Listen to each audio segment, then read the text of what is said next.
Amen. Well, I'm not sure about you, but there's only one time I remember in kindergarten that there's this one incident that happened.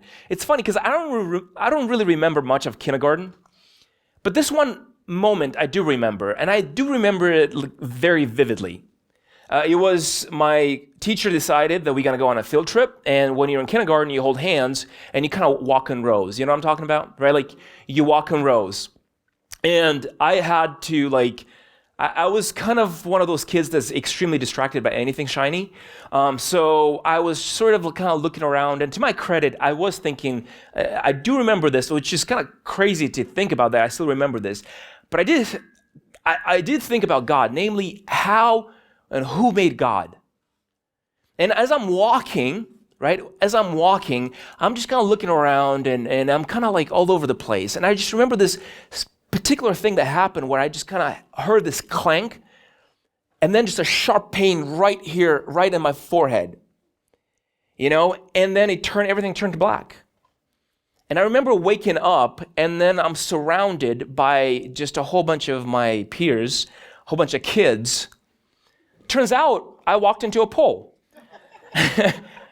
And what I do remember is that even though the pole is skinnier than me, like you won, no, hands down, I was on the floor, the pole was still standing. But I remember that specific moment of just kind of encountering it, and I don't remember anything past that other than me waking up. I don't think I had a concussion, but it took me a while to recover.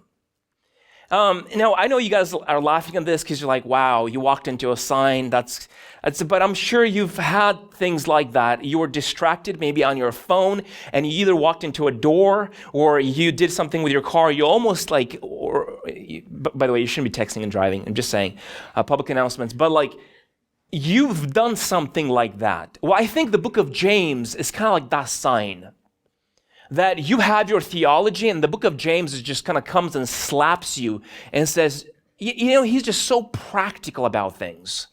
He doesn't give you this high theology and what do you think about predestination? No, he's just saying, hey, you need to control your tongue. You need to make sure that your tongue is not under control of your old sinful nature. Hey, you need to make sure that the faith that you're proclaiming every single day when you come to church, the faith that you're saying that you are saved by, it needs to work. It needs to actually have fruit in your life. This idea that you've been saying that you believe in Jesus, but nothing in your life is changing. You can't go on like that. And then you come here and he has a major problem with people that have taken let's kind of put this in perspective. James is the brother of Jesus, as you all know. We've been talking about this. And obviously he's the younger brother. He's kind of like a half brother. And what's happening is as he grows with Jesus, Jesus starts to claim that he is God. Now, if your older brother, my oldest brother is here, if he claimed that he was God, I would have a very hard time believing that.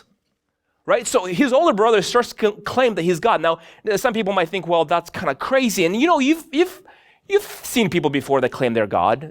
People that they're crazy. They say they're God, and the next day they're Napoleon, the next day they're a cup. It's kind of those things, right? Where they can be anything. And Jesus is claiming that he is God. I would have a hard time believing if my brother did that. But you know what changed everything? Jesus resurrected himself from the dead. When Jesus resurrected himself from the dead, it got everyone's attention. And James is like, okay, this is serious. This is serious. What Jesus was saying is true. Now Jesus resurrects from the dead, and then he goes and they have kind of after a certain amount of time, Jesus is elevated to heaven. And as they're standing there, there's two angels. We think they're angels. They appear and says, why are you guys waiting? Jesus will come back.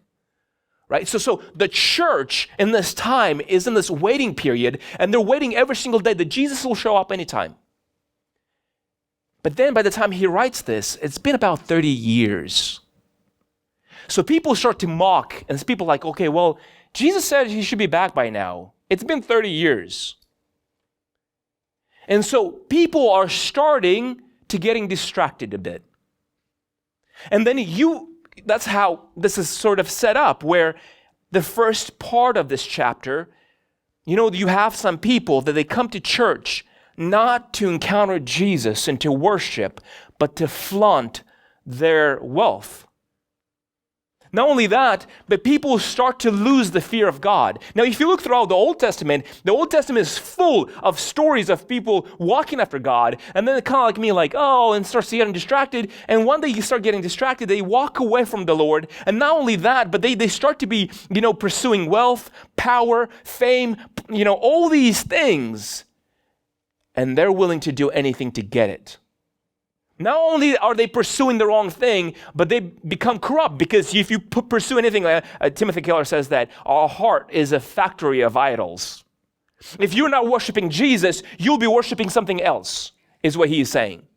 So when you start to get distracted by the latest shiny car and the latest shiny house, I don't think they had cars back then. So donkeys and chariots, I don't know. When they start to get distracted by the wealth of the land, they started to kind of not worship Jesus anymore, but worship this. And now a lot of them still claim that they're still Christians. But they would go and they would defraud the people that worked for them. Now, if you've been defrauded by anyone, if you worked for any contractor and they didn't pay your wage, or they didn't pay you what they were supposed to, you know how much that hurts. I remember when I was building this house, and I needed some cheap labor, if you know what I mean, people that just do a whole bunch of demolition. So I hired a whole bunch of my friends, because that's what you do. But I really wanted to be fair with them, and I remember I used to pay them way more than anything else they would get anywhere else. And the reason I did that is because now it wasn't really good for me, because I was trying to cut costs on building this house.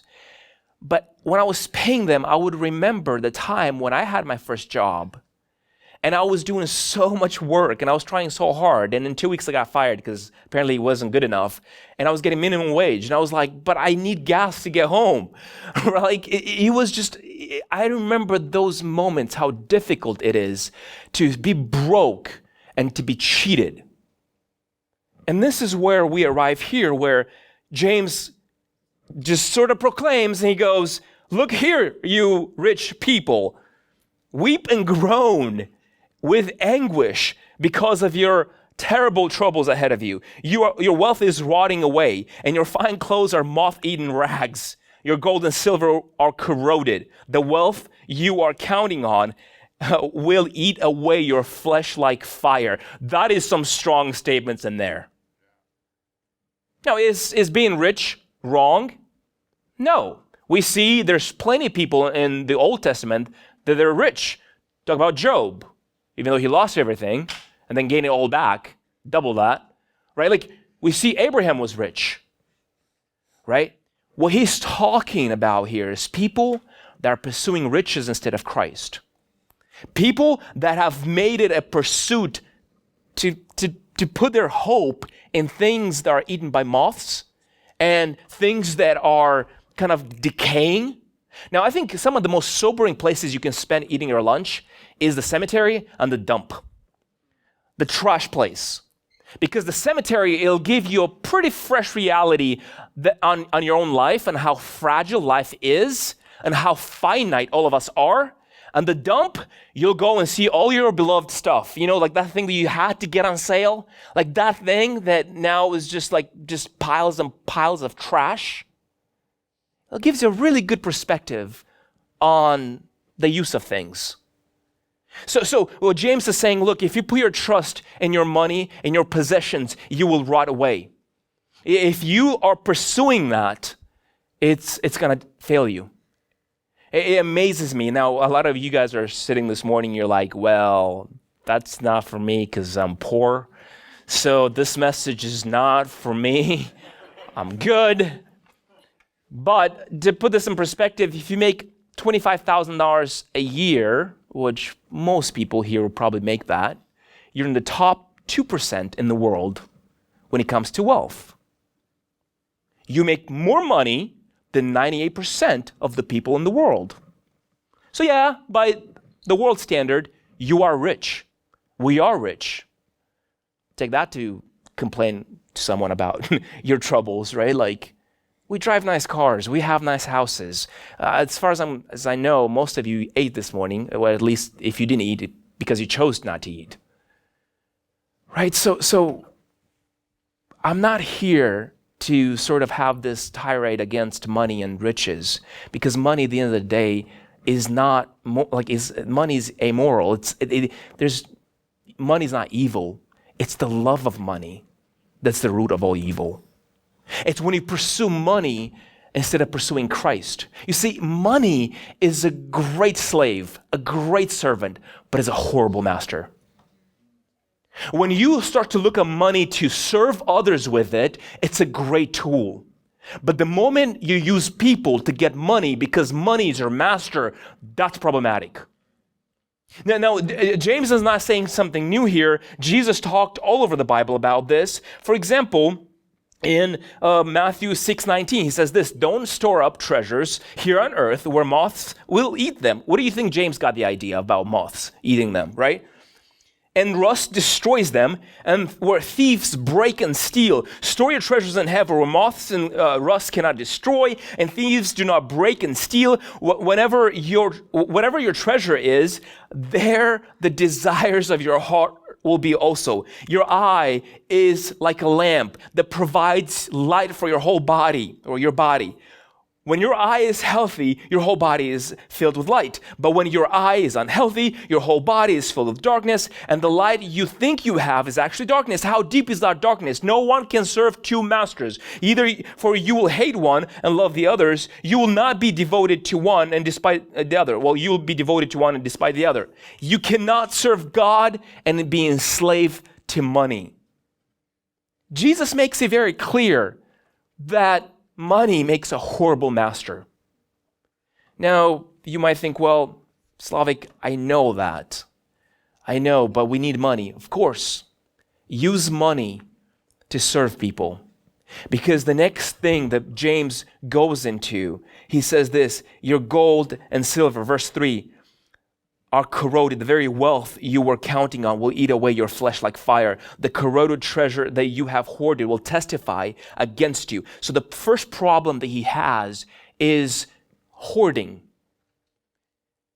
Nobody is having a problem with you meeting your needs. Is when we start to hoard things. When we start to find our identity in things. Here's how you know you've been hoarding things. If you've been using a storage facility more than just moving, most likely you have too much stuff. And if you have a 4,000 square foot house and you open the garage and there's nowhere to park your car, most likely you have too much stuff.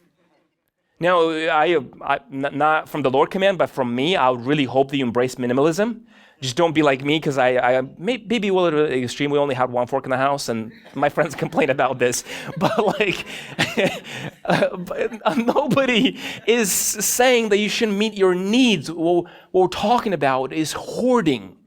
It is when you keep on getting, I got to get bigger houses, bigger barns, because I have to keep my newest car, and so on and so forth. All of that will one day be in a junkyard. All of that will be in a trash place. So his first problem is not necessarily with you using money to fulfill your needs, is you hoarding things. Hoarding things. So he goes on to say, the corroded treasures you have hoarded will testify against you on judgment day. That is sobering. When God's going to say, Slavik, I put you within top 2%. What have you done with the influence, the time, the resources, and the money that you had? You see, we have this idea that we come to church and we give 10%. You're like, I can do whatever I want to do with the next 90. That's not what the Bible is saying. What the Bible is saying is that you are just stewards with God's money. No, of course, Apostle Paul makes it very clear that, look, a soldier doesn't pay his own lunch. It's not like, I'm going to give all my money away. I'm not going to take care of my family. Actually, Apostle Paul says, look, if you don't take care of your family and you give money to whatever else, you're like an unbeliever.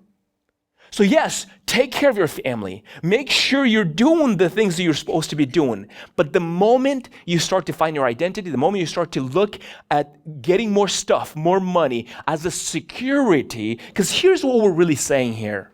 God, I don't trust you that you can provide for me. So I need to I need to build bigger barns. I have to get more cars, more houses. I have to get, because I don't trust you that you will provide for me day in, day out. This is what the issue that James is really getting at. And he goes on to say that this stuff that you accumulate right now will testify against you. The things that you were given, God will say, how have you how have you managed, rather, the things that I've given you? Your talent, your influence, your resources, your time, everything that I've given you. How have you managed that? We will give an account for it. And that's just a scary thing to think about. Like, literally, I felt like this passage, me walking into a pole, because I'm like, this is kind of crazy. Now, when I look at James, his life, right? Like, if I talk about John, like John that wrote the Gospel of John, which is all about love, right? Like, it's all about Jesus loves you. If John were to describe Jesus, you'd be like, Jesus was just so loving. He would be kind of like the Paul Evident of this place, right? Like, he would just love on people and just hug people. And like, that would be John. James, not so much. James is the one who just tells it like it is. And if he were to say, okay, here's my favorite part about Jesus walked into the temple, got a whip, and like said, what have you guys been doing? Like, you guys have been using my temple to exploit the very people that are supposed to worship here. That's not going to go on. That's real Christianity. That's what James would say. He's like that kind of person in your face. He doesn't beat around the bush. He's kind of like a straight shooter, right? Like, he's just like, hey, listen, you need to close your mouth. And like, if you've been putting your trust in this, like, he's not one of those people like, oh, well, how do you really feel about that, right? Like, no, that's not James. James is straight up. He says, you need to hear this. He says, rich people, you need to cry and howl. Like, that's a word that we don't use anymore.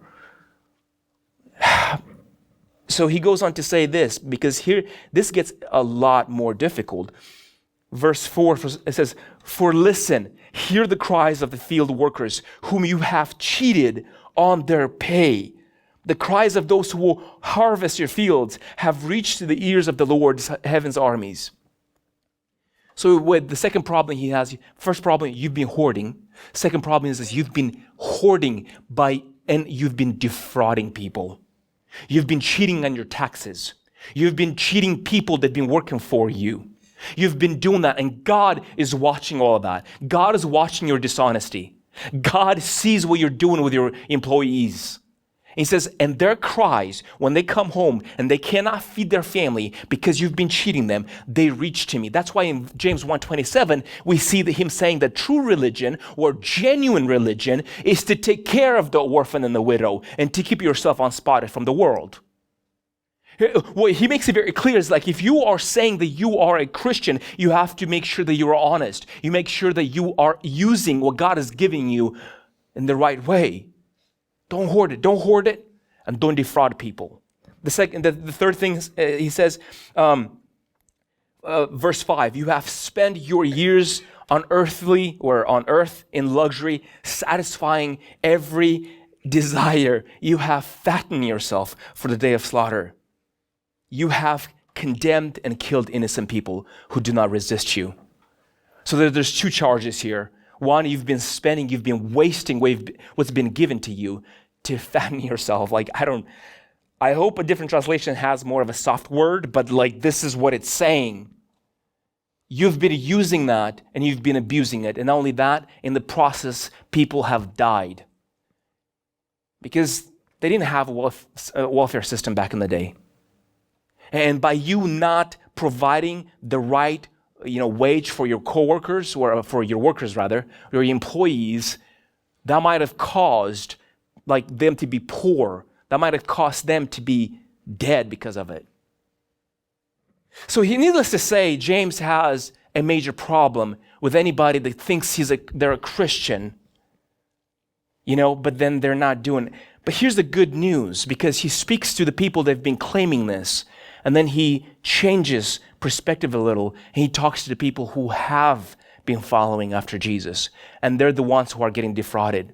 They're the ones that have been Christians, and they're encountering things that they don't know how to deal with. And he says in verse 7, he says, "Dear brothers and sisters, be patient as you wait for the Lord's return. Consider the farmers who patiently await for the rains in the fall, in the spring. They eagerly look for the valuable harvest to ripen. You must be patient. Take courage, for the coming of the Lord is near. Don't grumble about each other's brothers and sisters, or you will be judged. For look, the judge is standing at the door.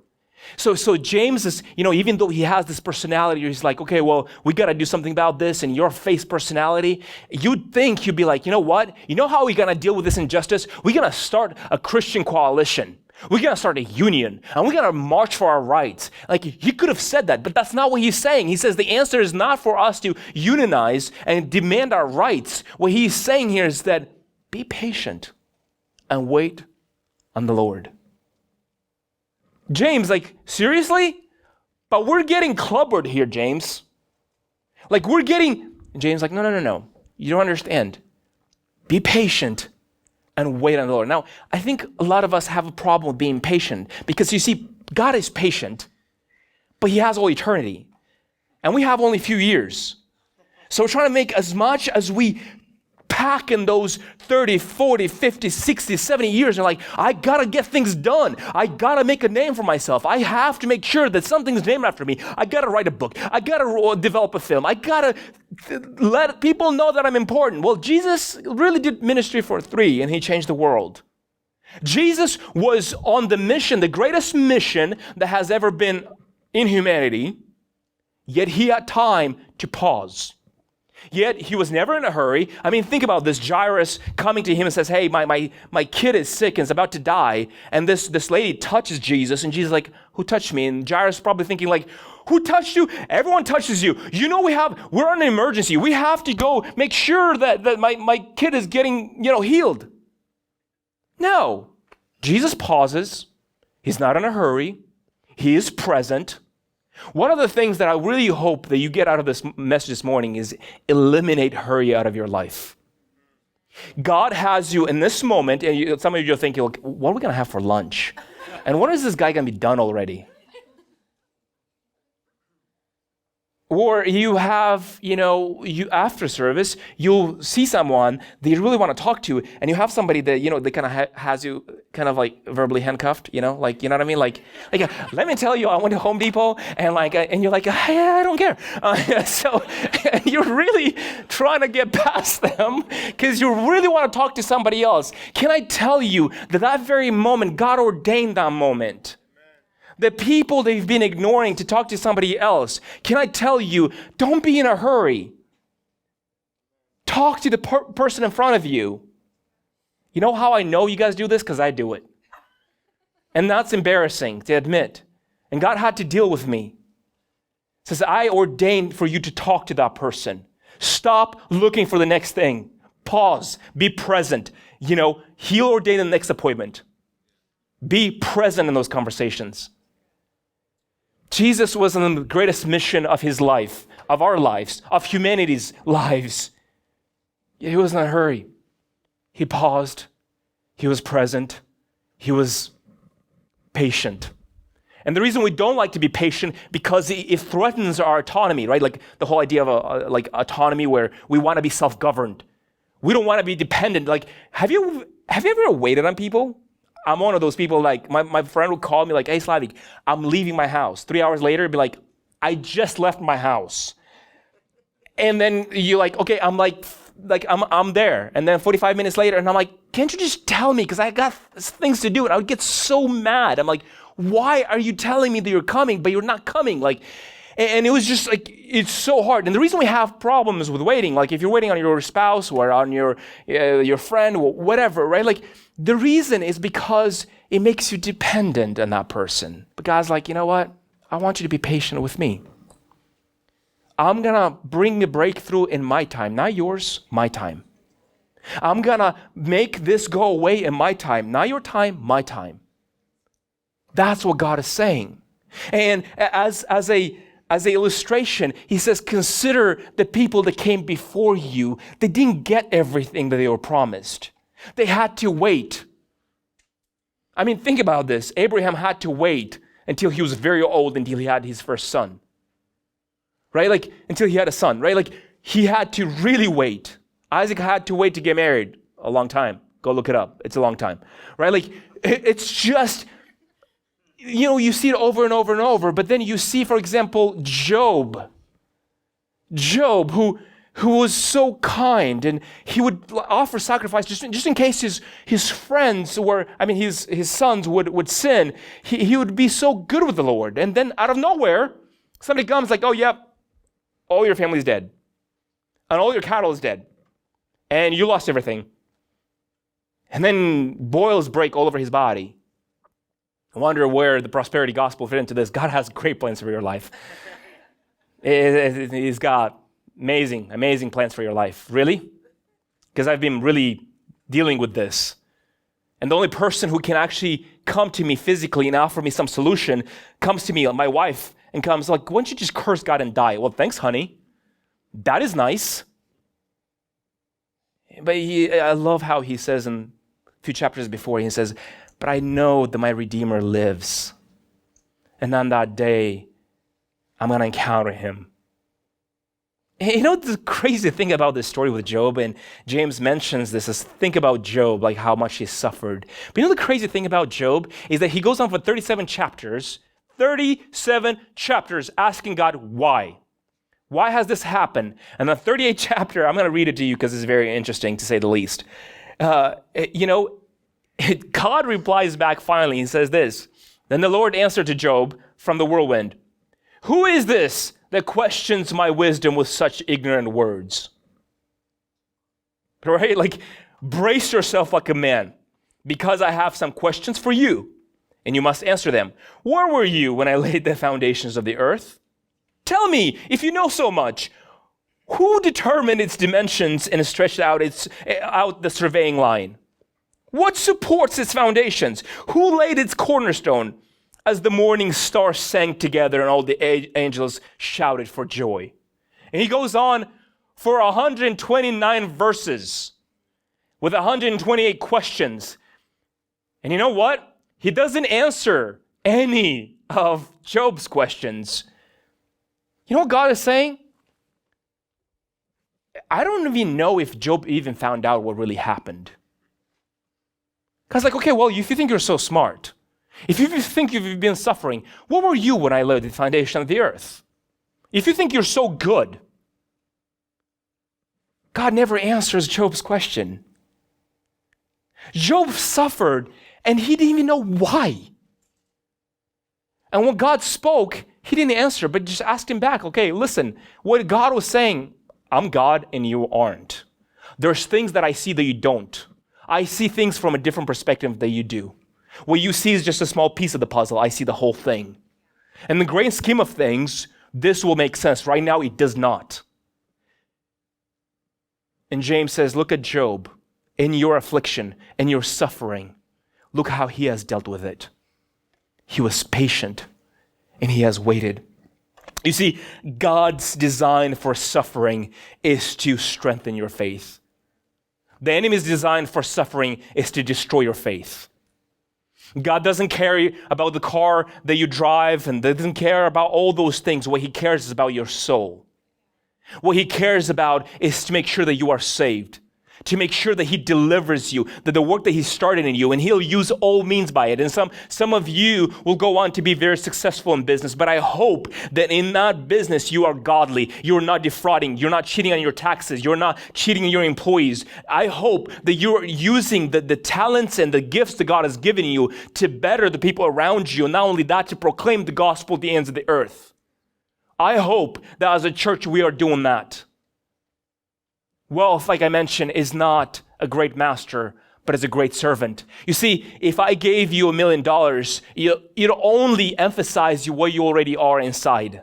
If I gave an investor $1 million, what do you think they're going to do with it? They're going to invest that money. If you gave a missionary $1 million, what do you think a missionary is going to do with it? He's going to do missions. And if you gave a crook $1 million, what do you think he's going to do with it? He's going to try some other stuff. Some other scheme or con job. You see, money, power, fame already just magnifies what you have inside. That is what James is saying here. If you serve it, it'll just kind of bring to the surface. I mean, if you go and look the statistics on the people who've won the lottery, I don't personally believe in a Christian playing the lottery because I feel that exploits the poor, because most people that buy lottery tickets are poor. But you can have your own views on that. I'm just saying you have the right to be wrong. I'm joking. Like I should not be saying that from the stage. But I think that there's a good evidence to compel that a lot of the lottery buying tickets is exploiting the poor, and I choose not to invest my money into that. But what I'm telling you is that if you go look at the statistics about people that have won the lottery, their lives weren't that great after. Some of them actually went bankrupt. You know what happens when everyone in your family and your friends start asking you for money, and you become an object of money, not necessarily of, hey, a person to be loved? It destroys people. So James is saying, look, if you've been doing this, stop this. But if you've been suffering under this, know that one day God will put to right everything, every wrong that was done to you. It's payday one day. Everyone's going to have their judgment in court. And in your suffering, understand that your patience produces perseverance. And that changes your character. That's what God is really after. And he closes with this passage, and he says, for example, of patience and suffering, dear brothers and sisters, look on the prophets who spoke of the name of the Lord, who we give great honor to those who endured under suffering. For instance, you would know about Job, a man of great endurance. You can see how the Lord was kind to him in the end. And the Lord is full of tenderness. But most of all, brothers and sisters, never take an oath by heaven or by anything else, just a simple yes or no, so that you will not sin and be condemned. This last verse says, look, make sure your yes is yes, your no is no. Pay what you promised. Don't talk bad about your boss. What he's saying here is, don't say, yeah, but, no. Yes or no. Be simple in your replies. Don't complicate things. Don't try to get your own way. Don't try to agree just to win that person over and to scheme them. Don't do any of this stuff, because in the multitude of words, there's also sin. Let your yes be yes, and let your no be no. You know why? Because God will make it right one day. Just like God gave Job everything double what he had, one day, all of the suffering that you've been going through, all of the patience that you've been putting up with, all of that will make sense. One day he'll bring you where he always wanted to bring you, but you were kicking and screaming on the way. What an amazing God that we have, that even in our kicking and our screaming, he'll still drags you. Of course, he doesn't impede on our free will and so on and so forth, but what I want to say is that he doesn't give up on us. So this morning, if you are here and you have not made Jesus as your Lord and Savior, I encourage you to make sure that you don't look at him just as a friend or a vending machine to put your prayer in and get your stuff out. No, Jesus is Lord. And if you have not been making him, if you have not been worshiping him, you'll worship money, you'll worship fame, power, sex, drugs, alcohol, whatever it is that is not Jesus. And all of those things will leave you heartbroken. In the end, you will have to give an account for your life. So I'm going to pray for two kinds of people. If you've not made Jesus as your personal Lord and Savior, I'm going to pray with you that you might receive him. And then maybe those two contrasts, maybe they spoke to you. Maybe you came here and you've been actually cheating on your taxes and your employees, and you've been rude to people, and you've not been giving them your time, and so on and so forth. That God would deal with you and you would feel convicted and seek repentance. But if you, on the other hand, you've been wronged and you feel like it's so hard to be patient when you know you're right, when you know that they've been wronging you the whole time. God's like, no, vengeance is mine. Trust me on this. Allow me to do this.